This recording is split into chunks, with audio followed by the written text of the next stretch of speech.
Hello friends, बहुत बहुत स्वागत है आप सभी का।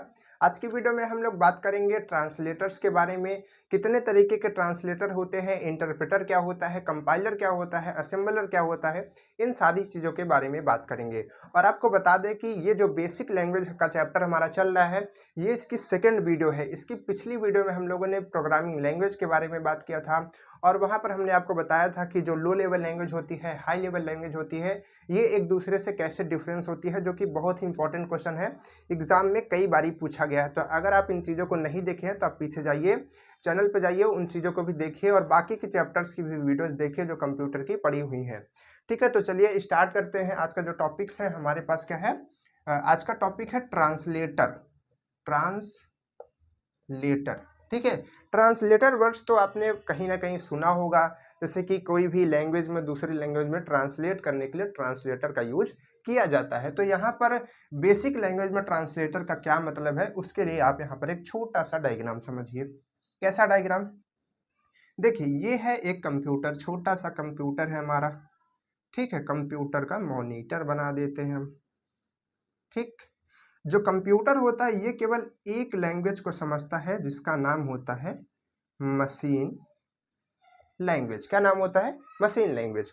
और आदमी जो होता है वो होता है थोड़ा सा आलसी आदमी और इतना मेहनत नहीं करना चाहता। तो वो क्या करता है, और जो मशीन लैंग्वेज होती है ये होती है 0 और 1 के फॉर्म में, जिसको हम लोग कहते हैं बाइनरी कोड्स। ठीक है, और बाइनरी कोड्स में किसी चीज को समझना इंसानों के लिए बहुत ही डिफिकल्ट है, यानी कि नहीं समझ सकते। तो इसके लिए हम लोग क्या करते हैं, इसके लिए हम लोग जो प्रोग्राम्स होते हैं, जो कंप्यूटर्स के रूल्स होते हैं, जैसे कि आप फ़ोन चलाते हैं या कुछ भी काम करते हैं, तो उसमें वो कैसे करता है।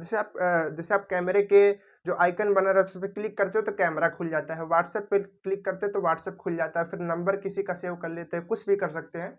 तो वो सारी चीज़ें कैसे कंप्यूटर को पता होती है, उसका नाम होता है कोडिंग, है ना। हमने आपको पिछले भी चैप्टर्स में जब एल्गोरिथम और फ्लो चार्ट पढ़ा रहे थे तब हमने आपको बताया था कि जो एल्गोरिथम और फ्लो चार्ट होता है, जो कोडिंग होती है, ये कंप्यूटर का रूल होता है। यानी कि कंप्यूटर को हम लोग ये चीज़ें सिखाते हैं, ठीक है, रूल्स बना बना करके उसके मेमोरी में सेव करते हैं, तब जा करके उसको पता चलता है। तो उसी तरीके से जो रूल्स बनाए जाते हैं हमारे द्वारा, यानी कि आदमी जो रूल्स बनाता है वो किस में बनाएगा, 0 और 1 के फॉर्म में तो बना नहीं सकता, क्योंकि कोई कोई बहुत सारे मतलब कि डिफ़िकल्ट रूल्स होते हैं, यानी कि बहुत कॉम्प्लिकेटेड होते हैं।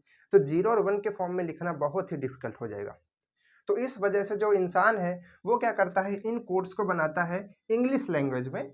ठीक है, क्योंकि जो इंग्लिश लैंग्वेज है हर जगह है, तो इंग्लिश लैंग्वेज ज़्यादातर यूज की जाती है। आप देखेंगे तो सारे कंप्यूटर्स में लगभग इंग्लिश लैंग्वेज होती है। तो इंग्लिश लैंग्वेज में होती है, लेकिन इस इंग्लिश लैंग्वेज को हम लोग बोलते हैं, इस इंग्लिश लैंग्वेज में आती है, यानी कि जो इंसान लैंग्वेज बनाता है उसमें दो तरीके की लैंग्वेजेस आती हैं। एक आती है LLL और एक आती है HLL। इसको बोलते हैं लो लेवल लैंग्वेज और इसको बोलते हैं हाई लेवल लैंग्वेज। देखिए, जो लो लेवल लैंग्वेज आती है इसमें क्या होता है, इसमें हमारी ऐसी लैंग्वेजेस होती हैं जो कि कंप्यूटर डायरेक्टली चीज़ों को समझ पाए। जैसे कि एक होती है असेंबली लैंग्वेज, ठीक है, एक होती है असेंबली लैंग्वेज इसके अंदर में।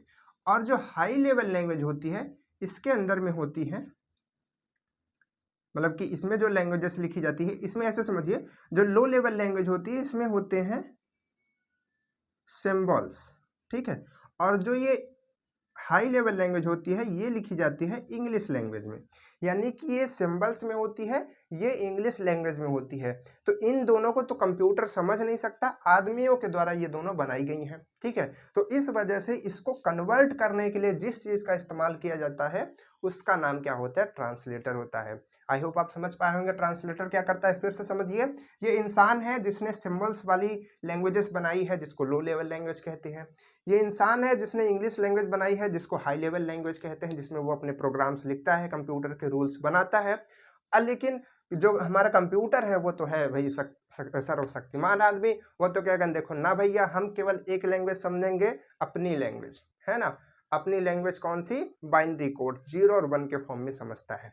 तो उसके लिए क्या करना पड़ता है, तो इंसान ने कहा कि भैया देखो, हमें इंसान है ना, ज़्यादा दिमाग मत लगाओ। क्या करेंगे हम लिखेंगे तो इंग्लिश में ही करेंगे, अपने मन का बना देंगे एक ट्रांसलेटर जो कि ट्रांसलेट करके तुमको बताता रहेगा, लो भैया तुम 0 लो 1 लो 0 लो 1 लो, ठीक है। तो इस तरीके से ये काम करता है। आइए फिर से समझते हैं इसको किस तरीके से। लो लेवल लैंग्वेज को जब ये सिंबल्स में कन्वर्ट करता है, ध्यान से समझिएगा, सिंबल्स को जब ये कन्वर्ट करके बाइनरी कोड्स में बनाता है तो इसको हम लोग कहते हैं, और जो ये सिंबल्स होती है इसकी लैंग्वेज को कहते हैं असेंबली लैंग्वेज।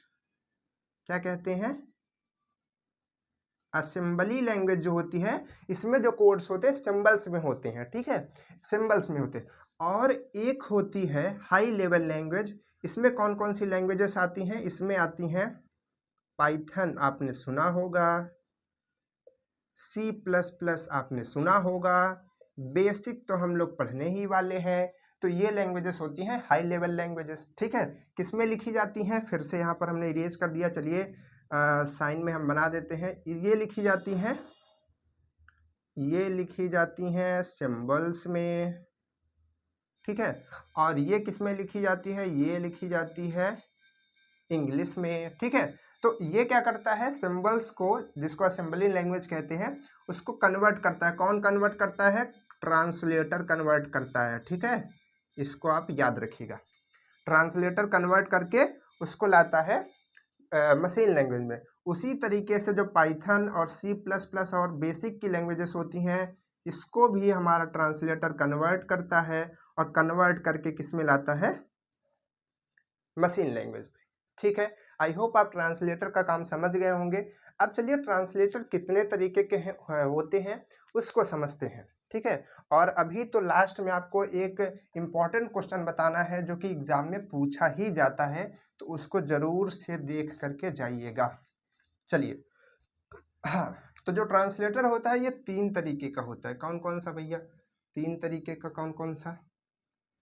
एक होता है असेंबलर, एक होता है असेंबलर और एक होता है कंपाइलर, ठीक है। आई होप आप हमारी राइटिंग थोड़ा सा समझ पा रहे होंगे। और एक होता है इंटरप्रेटर, ठीक है, ये आर हमारा, ये आर है, ठीक है। तो ये असेंबलर, कंपाइलर और इंटरप्रेटर 3 तरीके के ट्रांसलेटर्स होते हैं। असेंबलर किसको बोलते हैं? अब फिर से आप याद कीजिए जो अभी अभी हमने आपको बताया। असेंबलर उसको कहते हैं जो असेंबली लैंग्वेज को, ध्यान से देखिए, असेंबली लैंग्वेज को कन्वर्ट करता है मशीन लैंग्वेज में, उसको हम लोग कहते हैं असेंबलर। और जो ट्रांसलेटर, ठीक है, ये भी एक तरीके का ट्रांसलेटर है, ये भी और ये भी। जो ट्रांसलेटर, यहाँ पर फिर से हम असेंबली नहीं लिखेंगे, यहाँ पर हम लोग लिखेंगे असेंबली नहीं, यहाँ पर हम लोग लिखते हैं नॉर्मल जो हाई लेवल लैंग्वेज होती है HLL, ठीक है।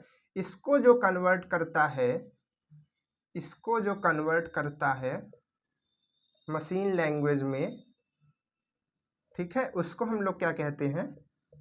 उसको हम लोग कहते हैं कंपाइलर और इंटरप्रेटर, ठीक है। इसको आप स्क्रीनशॉट कर लीजिए ताकि आपको याद रही है डायग्राम, ठीक है। इसके स्क्रीनशॉट कर लीजिए और अच्छे से बना लीजिए, जैसे इधर का अच्छा लग रहा है, इधर का थोड़ा सा, इधर जगह नहीं थी तो नहीं तो हम लिख देते। तो इस तरीके से जो असेंबलर होता है असेंबली लैंग्वेज को मशीन लैंग्वेज में कन्वर्ट करता है, ट्रांसलेट करता है। और जो हमारा कंपाइलर और इंटरप्रेटर होता है ये HLL यानी कि हाई लेवल लैंग्वेज को क्या करता है? मशीन लैंग्वेज में कन्वर्ट करता है। ये सीधा सीधा इनके बीच का अंतर है। अब यहाँ पर एक क्वेश्चन है जो कि इंपॉर्टेंट क्वेश्चन है और जो कि एग्जाम में भी पूछा जाता है। क्या क्वेश्चन है? कि जो कंपाइलर और इंटरप्रेटर होता है, जब ये दोनों हाई लेवल लैंग्वेज को ही मशीन लैंग्वेज में कन्वर्ट करते हैं तो इनके बीच क्या डिफरेंस होता है, क्या अलग होता है इनके बीच, जिसके वजह से हम कहते हैं कि कंपाइलर एक अलग ट्रांसलेटर है और इंटरप्रेटर एक अलग ट्रांसलेटर है। तो आइए इनके बीच डिफरेंस को समझते हैं। तो यहाँ पर एक हम लिस्ट बनाएंगे पूरी और इनके बीच डिफरेंस को अच्छे से समझेंगे। तो उसके लिए यहाँ पर लिखना पड़ेगा जिसमें बहुत ही समय लगेगा। तो वीडियो को रोकते हैं, पहले इसको लिख लेते हैं, फिर आपको वहाँ से पढ़ाते हैं पॉइंट वाइज, ठीक है। तो देखिए फ्रेंड्स, यहाँ पर हमने इसको पूरा लिख दिया है, इंटरप्रेटर इधर है, कंपाइलर इधर है। थोड़ा यहाँ पर आपको लाइट की वजह से हो सकता है नहीं दिख रहा, लेकिन हम आपको बताएंगे तो आप उसको समझ लेंगे। तो चलिए एक एक पॉइंट को पढ़ते हैं और समझते हैं कि क्या इनके बीच डिफरेंस होता है। तो देखिए, जो हमारा इंटरप्रेटर होता है ये क्या करता है, प्रोग्राम को एक एक लाइन में कन्वर्ट करता है। जैसे कि यहाँ पर हम आपको एग्जाम्पल के लिए छोटा सा प्रोग्राम लिख करके भी बताएंगे। जैसे मान लीजिए कि हमने प्रोग्राम लिखा कोई स्टेप, ठीक है, अपने एल्गोरिथम पढ़ा है तो आप उसको समझेंगे अच्छे से। तो जैसे कि हमने लिखा स्टेप नंबर 1, इसमें क्या लिखते थे, स्टार्ट लिखते थे। फिर मान लीजिए कि स्टेप नंबर 2 में हमने लिखा कि इनपुट, ठीक है, इनपुट अ नंबर, या फिर इनपुट ए लिखा। फिर स्टेप नंबर 3 में हम लिखा इनपुट बी लिखा, ठीक है, इस तरीके से लिख दिया। तो जो ये इंटरप्रेटर होगा ये किस तरीके से इसको कन्वर्ट करेगा, वो इस तरीके से कन्वर्ट करेगा, पहले फर्स्ट लाइन को कन्वर्ट करेगा, फिर सेकंड लाइन को देखें एक एक लाइन में कन्वर्ट करता है, एक एक लाइन को कन्वर्ट करता है, ठीक है। उसके बाद ये जो कंपाइलर है ये कैसे करता है, ये पूरे प्रोग्राम को एक साथ कन्वर्ट कर देता है। तो ये इनके बीच डिफरेंस होता है। अब अगर ये एक साथ कर दे रहा है, ये एक एक कर रहा है, तो इनके बीच समय का भी कुछ ना कुछ डिफरेंस होगा। तो देखिए, जब ये एक एक लाइन करेगा तो इसमें क्या लगेगा, ज़्यादा समय लगेगा, ज़्यादा टाइम लगेगा, ठीक है। और इसमें क्या लगेगा, कम समय लगेगा, ठीक है। तो क्योंकि ये पूरा एक साथ में कन्वर्ट कर देता है, इस वजह से कम समय लगता है। सेकंड पॉइंट हो गया। थर्ड पॉइंट क्या है कि यह लर्नर्स के लिए अच्छा होता है। लर्नर्स कौन होता है भाई, जो इस लैंग्वेजेस को सीख रहा है, ट्रांसलेट करना सीख रहा है, लैंग्वेज को सीख रहा है, ठीक है। तो उसके लिए क्या होता है, आसान होता है, क्योंकि वो जब एक एक लाइन को कन्वर्ट कर रहा है तो उसको ध्यान से देख रहा है, समझ रहा है कहाँ पर गलती हो रही है, कहाँ पर नहीं हो रही है।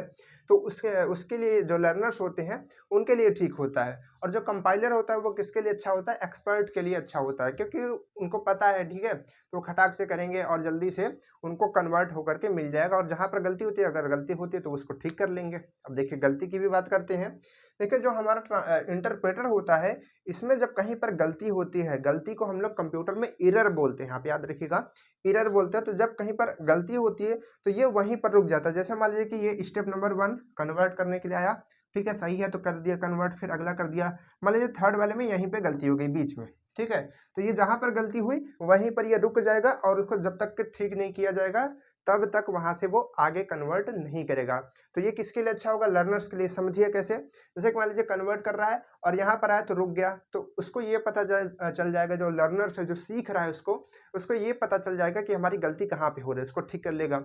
और इसमें क्या होता है, इसमें ऐसा नहीं होता, एक साथ में क्या करेगा, पूरा कन्वर्ट करेगा। जहाँ पर अगर गलती होगी तो कन्वर्ट तो कर देगा, लेकिन जहाँ पर गलती होगी उसको अलग से दिखाएगा, एक बॉक्स या कुछ भी बना करके अलग से बताएगा। देखिए यहाँ पर लिखा ना, यह प्रोग्राम की गलती को अलग से दिखाता है, अलग से उसको दिखाएगा कि देखो यहाँ पर गलती है, अब इसको ठीक करो, तब जा करके ये पूरा प्रोग्राम काम करेगा। तो इस तरीके से जो हमारा कंपाइलर और इंटरप्रेटर होता है इसके बीच डिफरेंस होता है। और ये क्वेश्चन आपको बता दें कि एग्जाम में बहुत बारी पूछा गया है, तो आप इसको अच्छे से देख लेंगे। और भी अगर आपको पॉइंट्स याद आते हैं तो आप इसमें लिख सकते हैं, इंक्लूड कर सकते हैं। तो आज का वीडियो इतना ही है, ट्रांसलेटर पे था। तो हमने ट्रांसलेटर की सारी चीज़ों को बताया। आई होप आपको ये अच्छे से समझ आ गया होगा। तो चलिए फिर मिलते हैं इसके नेक्स्ट वीडियो में। इसके नेक्स्ट जो रूल्स वगैरह हैं अभी हम लोग पढ़ने वाले हैं, फिर उसके बाद क्वेश्चंस, न्यूमेरिकल्स, जो इसके प्रोग्राम वगैरह के हैं वो लिखने स्टार्ट हो जाएंगे। थोड़ा भी थ्योरी पोर्शन चल रहा है, इस वजह से हो सकता है थोड़ा बोरिंग हो, लेकिन आप बोरिंग मत समझिए, सारी चीज़ें इंपॉर्टेंट होती है। तो चलिए फिर मिलते हैं नेक्स्ट वीडियो में, तब तक के लिए बाय बाय।